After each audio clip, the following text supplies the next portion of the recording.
Good morning বন্ধুরা, তোমরা সবাই কেমন আছো? আশা করছি তোমরা সবাই ভীষণ ভালো আছো। তোমাদেরকে নতুন আরেকটি ব্লগে অনেক অনেক স্বাগত।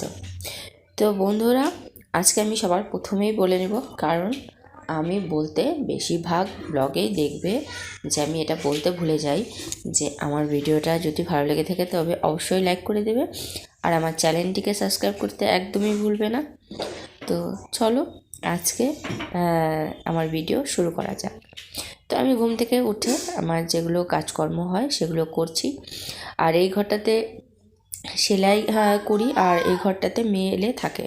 তো মেয়ে যদি একা আসে তাহলে পরে ও আমাদের সঙ্গে ঘুমায়, ও এই বিছানায় একা ঘুমাতে চাই না, তো আমাদের সাথে ঘুমায়। আর ছোটোবেলার থেকেই ও অনেক ছোটোবেলা থেকে ওর 6 মাস বয়স যখন ছিল তখন থেকেই ও ঠামার সাথে ঘুমাতো, আমাদের সাথে কখনো মানে 6 মাস বয়স পর্যন্ত ও শুতে পেরেছে। তারপরে এখন মানে কি বলবো, ও যখন শ্বশুরবাড়ির থেকে আসে তখনও আমার আর ওর বাবার সাথেই ঘুমাবে, কারোর সাথে ঘুমাবে না, একা বিছানায় ঘুমাবে না। তার জন্য ওই বিছানাটা আজকে এসছে মেয়ে, কালকে এসছে, কারণ ওর ডাক্তার দেখানো, ওর ডাক্তার টাক্তার সব এই দিকটাতেই দেখায়, আমাদের এই দিকেই দেখায়। তার জন্য ডাক্তার দেখানোর জন্য এসছে। আজকে যেহেতু আমাবস্যা রয়েছে সেজন্য ও কালকে সকালবেলায় চলে এসছে, কালকে সকালে না দুপুরের দিকে এসছে। তো ওর বাবা ওকে সকালবেলা আজকে নিয়ে গেল ডাক্তার দেখাতে, ওর কিছু রিপোর্ট আছে সেগুলো করবে। তো অনেকগুলো টেস্ট দিয়েছে, সেই টেস্টগুলো করবে। ওর বাবা ওকে সকালবেলা নিয়ে চলে গেছে। তো আমি এই ঘরটা সেলাই শেষ হয়ে গেছে, কিন্তু এগুলো গুছাইনি, মানে এদিক ঘরটাতে গোছানো হয়নি। তো আজকে সবগুলো ঠিকঠাক করে গুছিয়ে রাখছি। তো আমার ব্লগটিতে অবশ্যই কন্টিনিউ থাকবে, কারণ ব্লগ বানাতে সত্যিই কষ্ট হয়, একটু অল্প অল্প করে দেখলে চ্যানেলের না রিচ ডাউন হয়ে যায়। তো একটু কষ্ট করে ব্লগটা দেখবে। আর মেয়েদের কাজ কি, ঘুম থেকে উঠে তো সেই একই কাজ প্রত্যেক দিন, রান্নাবাড়া করা, বাসন মাজা, ঘর গোছানো, ঘর পরিষ্কার করা, এগুলোই মেয়েদের কাজ। তো প্রত্যেক দিন এগুলো তুমি যাই করো না কেন, তবে তোমাকে এই কাজগুলো প্রত্যেক দিন করতেই হবে। তো আমার রান্না অর্ধেক হয়েছে, প্রতিদিনের মতো সকালবেলা আমার অর্ধেকই রান্না হয়, কারণ ছেলে চলে যায় স্কুলে। তোমাদের দাদাভাইকে খেতে দিয়ে দিয়েছি, মেয়েকে খেতে দিয়ে দিয়েছি, মেয়ে খায়নি যেহেতু টেস্ট রয়েছে, ওকে আমি রুটি আর সবজি বানিয়ে দিয়েছি, কারণ যদি ওখানে খেয়ে পরীক্ষা টেস্টগুলো করতে হয় তাহলে ওখানে খেয়ে নেবে, আর ডাক্তার দেখাতে গেলে অনেকটাই সময় লেগে যায়।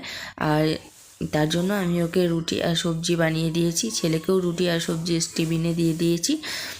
তোমাদের দাদাভাই সকালবেলা ভাত খেয়ে গেছে, ছেলেও ভাত খেয়ে স্কুলে চলে গেছে। আর আমি ওরা যাওয়ার পরে আমি আগে ঘরগুলোকে পরিষ্কার করে গুছিয়ে গাছিয়ে নিয়ে, তার মধ্যে আজকে বৃহস্পতিবার, ঘর তো আর মোছা আছে, পুজো দেওয়া আছে। তো আগে আমি সবার প্রথমে ঘরগুলো মুছে নিচ্ছি, মানে ঝাড়ঝুড় দিয়ে এগুলো মুছে পরিষ্কার করে নেব। তারপর দেখি আর কি করা যায়। ও রান্না বাকি আছে, তোমাদের দাদাভাই আজকে চিংড়ি মাছ এনেছে, আর নিরামিষ সবজি, যেটা তো আমার কমন, প্রত্যেক দিন সকালবেলা আগে নিরামিষ সবজি হবে। কারণ কি, বাকি রান্নাগুলো হয়ে গেলে নিরামিষ সবজিটা কেউ খেতে চায় না, আর সবজি খাওয়া প্রচুর দরকার। আজকাল সবজি না খেলে প্রচণ্ড কনস্টিপেশনের প্রবলেম হয়। তার জন্য ছেলেমেয়ের আগেই যদি অন্যান্য রান্না করি তাহলে আমার ছেলেমেয়েগুলো কেউ সবজি খেতে চায় না।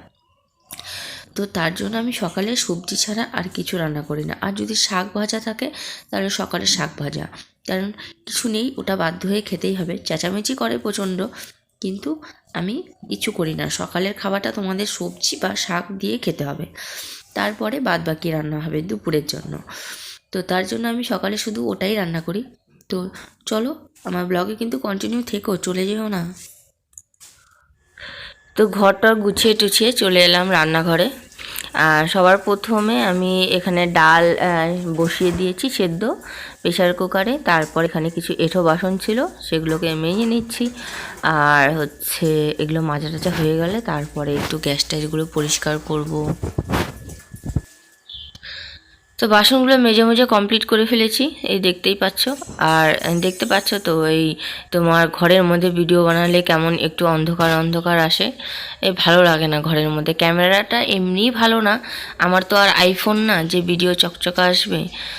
এই নর্মাল ফোন, শুধু মাত্র 10,000 টাকা হয়তো দাম হবে, না 10,000 টাকা না, আমি এটা অফারে কিনেছিলাম তো, কত 7,000 না কত টাকা নিয়েছিল। তো এটা দিয়েই ব্লগ বানাচ্ছি। তো কোয়ালিটি অত ভালো আসে না ঘরের মধ্যে। তো আমার ওগুলো মোছা টোছা হয়ে গেছে, এখন আমি মাছটাকে বের করে নিই। মাছটাকে বের করে নিয়ে এটাকে ধুয়ে নেব। মাছটাকে পরিষ্কার করে ধুয়ে নিচ্ছি, চিংড়ি মাছ। তো তোমাদের দাদাভাই বাজার থেকে এটাকে কেটেই এনেছিল, খোসা মোসা ছাড়িয়েই এনেছিল। এখন আমি বের করে দেখতে পাচ্ছি যে সব কিছু খোসা টোসা ছাড়িয়ে এনেছে। তো আমার একটু কাজটা হালকা হয়ে গেল, কম হয়ে গেল কাজটা। শুধু মাছগুলো ধুয়ে নিলাম, বাস হয়ে গেল। তো এটাকে এখন হলুদ আর লবণ দিয়ে মেখে রেখে দেবো। আর তখন মেখে রেখে দিই, তারপরে এগুলোকে আমি সাইড করে এগুলো হলুদ লবণ দিয়ে মেখে টেখে রেখে দিয়ে তারপরে আমি হচ্ছে সবজি কাটতে বসবো। তো গামলাটার থেকে আমি প্লেটে নামিয়ে রাখছি। আমি খুব অল্প বাসন দিয়ে কাজ করতে আমার ভালো লাগে। এত বাসন আমি ব্যবহার করি না, অল্প অল্প বাসন দিয়ে আমি কাজ করি। দেখতেই তো পেলে কতটুকু বাসন কিন্তু আমার প্রচুর রয়েছে, কিন্তু আমি নামাই না, কারণ কি নামালে এঁঠো হয়, তার জন্য আমি ওগুলো নামাই না। তো আলুগুলোকে আমি কেটে নিচ্ছি, আলু দিয়ে তোমার হচ্ছে রান্না করব। তারপরে এখানে দেখছো আমার অনেকগুলো মানে গোটা মশলাগুলো যেগুলো, ওগুলোকে আমি একটু ভেজে গুঁড়ো করে রেখে দেবো, কারণ তাহলে সুবিধা হবে। থালের মধ্যে হচ্ছে তোমার ধইনা রেখেছি ভেজে, তারপরে এখানে শুকনো লঙ্কা তেজপাতা ভেজে নিলাম, তারপরে যে দেখতে পাচ্ছ জিরা, এটাকে ভেজে নিলাম। তো এগুলোকে ভেজে টেজে নিয়ে ভালো করে গুঁড়ো করে কৌটার মধ্যে রেখে দিলাম। তাহলে প্রত্যেক দিন আর বাটাবাটি ঝামেলা নেই। আর ওইদিকে আমি কড়াইতে চিংড়ি মাছ ভাজা বসিয়ে দিয়েছি। তারপর এখানে দেখতে পাচ্ছ যে মশলাটা বেশ কমপ্লিট হয়ে গেছে, অনেক সুবিধা হলো। তো আমি হচ্ছে মশলা কষাতে দিয়ে দিয়েছি, এখন হচ্ছে তরকারিটা রান্না করে নামিয়ে নেব। আর এই